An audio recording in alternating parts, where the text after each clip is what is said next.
In 2015, the University of Michigan coined the term Egyptomania, a reference to the obsession that many people have with ancient Egypt.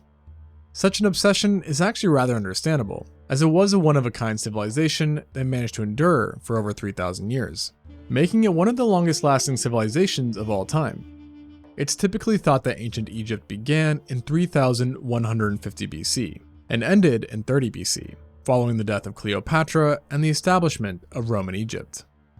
During its impressive existence, Egypt saw the creation of many inventions and innovations in nearly every field. But they didn't just witness man-made wonders, as the earth was a different place back then too, with nature being more pristine and wild than it is today. In fact, while the Great Pyramids of Egypt were under construction, woolly mammoths still roamed the earth, or at least in a small part of it. Additionally, nearly every country was different than they are today, with Egypt in particular being quite unrecognizable, as it was cooler and wetter, especially during the early days of ancient Egypt. On top of this, the Egyptians built most of their civilization along the Nile River, which at the time was more lush and wide, partially attributable to the lack of human interference. As a result, the ancient Egyptians enjoyed, and sometimes disenjoyed, a wide range of nature that is no longer seen in those lands. This includes animals that are no longer found in Egypt, but yet are still kicking in other areas of the world, and those that are entirely gone, unfortunately. And one such animal that is no longer around, at least in the wild, is the Barbary lion. You may have heard of this mighty feline, but probably didn't know that it's sometimes called the Egyptian lion, as once upon a time it was relatively widespread throughout Egypt, inhabiting deserts, mountainous areas, and the steppe bordering the Nile. Barbary lions were giants who can measure over 8 feet or 2.4 meters from head to tail, with 19th century hunters describing it as the largest kind of lion around, with wild males often weighing 660 pounds or 200 kilos, which is roughly 15% heavier than extant lions. Yet despite its massive size, this lion wasn't technically a distinct species of feline, nor even a subspecies, rather a very specific population of Panthera leo leo, aka the northern lion, and it had a rather complex relationship with ancient Egyptians.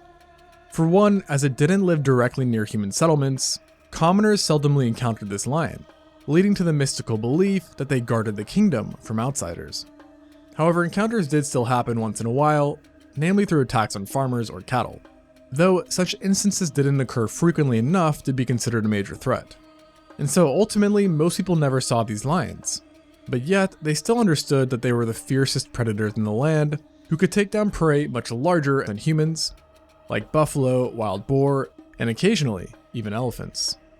Opposite to the regular citizen, high society had a much closer relationship with the Barbary lion, incorporating it into religion, art, and writings.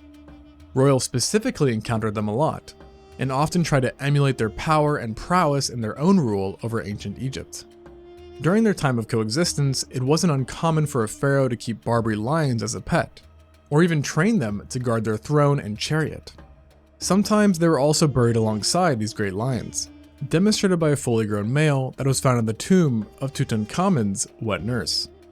Another case involved 5 lion cubs that were part of a ritual mummification, proving that sometimes it may not be in your best interest to be revered. And this is further seen in the hunting of adult Barbary lions, as multiple pharaohs hunted them in order to prove their own bravery, best exemplified by Amenhotep III, who killed 102 lions in 10 years. Though funnily enough, despite his hunting bravery, he only showed up in battles once. Eventually, due to increasing aridity, desertification, and hunting, the Barbary or Egyptian lion vanished from the lands, bringing an end to this majestic feline, at least in ancient Egypt. Another extinct animal that called these lands home and had a much closer relationship with commoners was the auroch, scientifically known as Bos primigenius. This was a species of cattle that is often considered the wild ancestors of cow. Although, unlike their domesticated brethren, aurochs were differentiated in the fact that they were giants, weighing anywhere from 3/4 of a ton to over 1.5 tons, making them more comparable to bison than cows. And they weren't just simply bigger, since they also had different proportions than what is seen in living bovids, with their legs being long and slender, while their necks and torsos were more stocky and muscular. Their horns too were upgraded versions of those seen in domesticated cattle, being far larger in size. This all paints a picture of one mean cow, and indeed it was. thanks to a personality that matched its menacing appearance. Aurochs were well known for being less docile than modern cows, and would even regularly kill each other during mating seasons. Their aptitude for violence may also be why they were less social than other bovids, with herds typically being small and seasonal. However, ancient Egyptians didn't necessarily fear the auroch, as they actually played an integral role in society, usually through the meat they provided via hunting. This hunting also helped the economy, as meat and bones could be sold at markets. Furthermore, there is some evidence that aurochs were kept in small groups that could be relied upon for resources. Although, in spite of their usage, people were still aware of its tempered personality, reflected by aurochs being a symbol of power and prowess within ancient Egypt. Sadly, its power and fierce temperament did not save it in the long run, with it now being extinct throughout the entire world. That being said, the aurochs did manage to outlast their ancient Egyptian acquaintances, with remains being known from Roman Egypt. But alas, they stopped there, with the main belief being that loss of habitat and human hunting took it out. This spelled the end for the aurochs native to Egypt, but other subspecies did manage to survive, with one group persisting until 1627 in Poland's Jaktorów forest, where they too ultimately went extinct. Now admittedly, while a supersized cow is interesting, it's probably not as mystical as this next creature, the Bennu heron. As its name so perfectly suggests, this is an extinct species of heron that was extremely distinct from others of its kind, thanks to its record-breaking size. Fossils and Egyptian art show that adults routinely stood taller than humans, averaging about 6.6 feet or 2 meters in height, making them equal in stature to the late Kobe Bryant. And if it was alive today, the Bennu heron would be considered the tallest bird capable of flight, dethroning the current champion, the Saurus crane. Yet, this extinct heron wasn't only gifted in the vertical reach department, as Bennu herons had crazy wingspans too, that could measure over 2.7 meters or 8.9 feet, which is 34% larger than the wingspan of an ostrich, Earth's current heaviest bird. Paleontologists believe that this heron inhabited the wetland areas of the Nile River, and feasted on a mix of fish, turtles, amphibians, small mammals, snakes, and even baby sharks, thanks to its size. Its stature also seems to have left a profound impact on the ancient Egyptians, as many think that Bennu, the ancient Egyptian deity who represents sun, creation, and rebirth, was inspired by this great heron, and thus it likely received much worship, especially in Heliopolis, an ancient city that was the cult center of Bennu. Furthermore, following the trend seen in many other Egyptian animals, the Bennu heron was subjected to being buried alongside mummies, specifically in this case in order to protect the deceased. Sadly, beyond its symbolic importance, not much else is known about the interactions between Bennu herons and humans, although it's possible that they were hunted, as overhunting is often thought to have played a role in their extinction, along with wetland degradation, and by 1800 BC, they had disappeared from the fossil record. And the Bennu heron wasn't the only Egyptian bird to get eradicated, as another one which lived alongside it was the elusive maiden goose, not to be confused with the medium goose, which doesn't exist. This little guy was in nearly every way a normal goose, sharing the same diet and similar habitats. Where it differed though was color, as maiden geese possessed unique color patterns, not seen elsewhere. But what truly makes the maiden geese remarkable is that it's the only animal ever discovered through art, and as of yet, no bones belonging to it have been found. This monumental achievement has led to the artwork in question being named Egypt's Mona Lisa. The 4,600-year-old piece depicts maiden geese being trapped by a clap net, where they are then given as an offering to a royal subject, suggesting that at the very least, ancient Egyptians likely hunted them and used geese as offerings.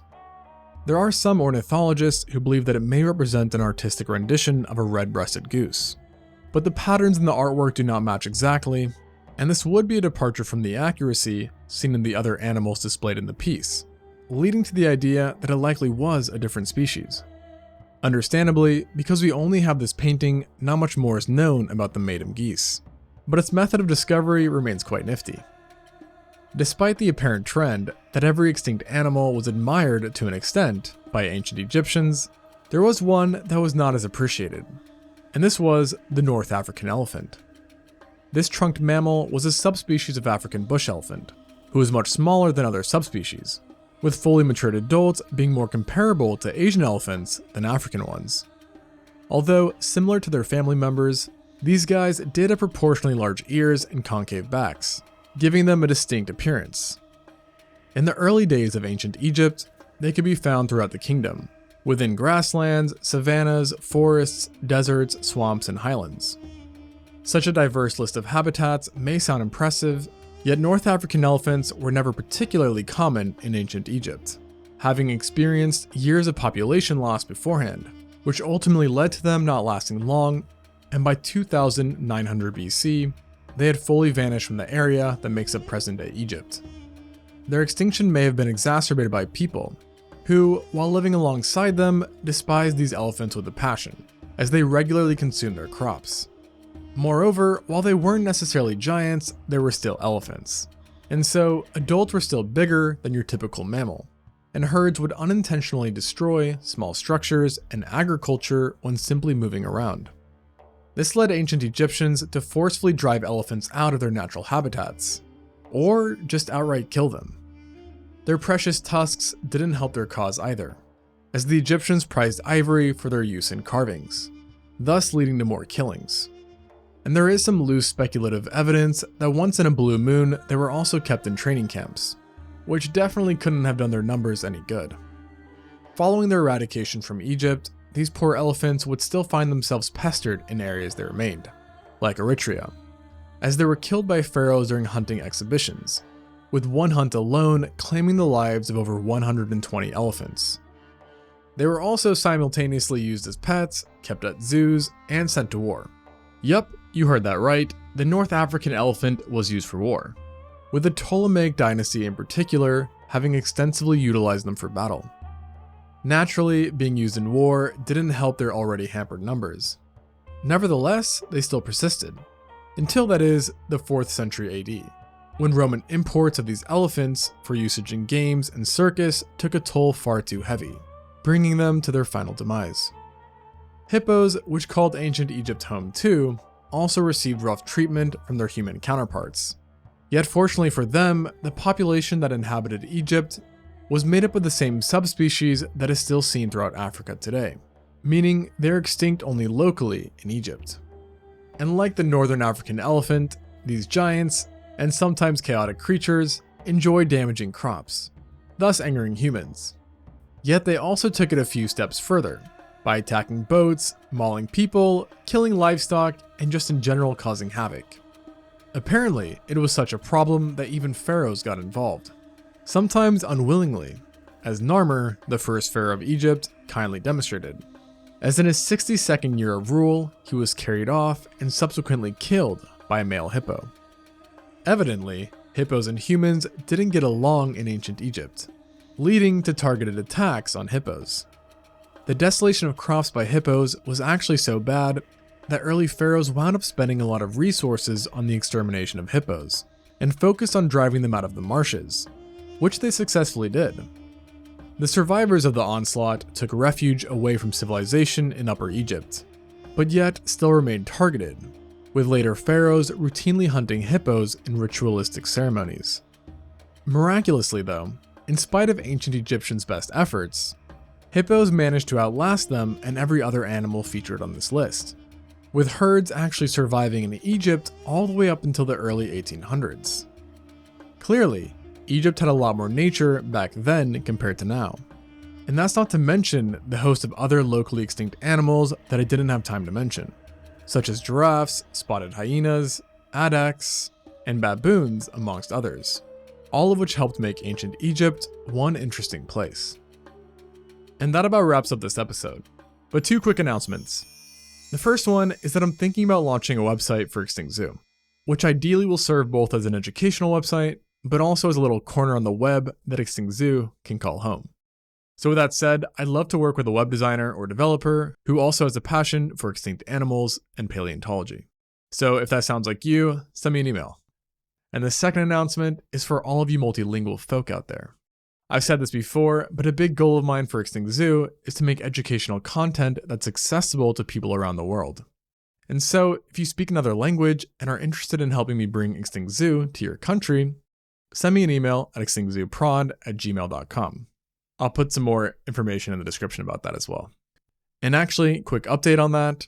We currently have both a Hindi and Polish version of ExtinctZoo, and we'll also soon be launching a Spanish, Vietnamese, and Turkish version. So if you speak those languages, stay tuned. And that's about it for all the announcements. But like always, thanks for watching, and until next time on ExtinctZoo.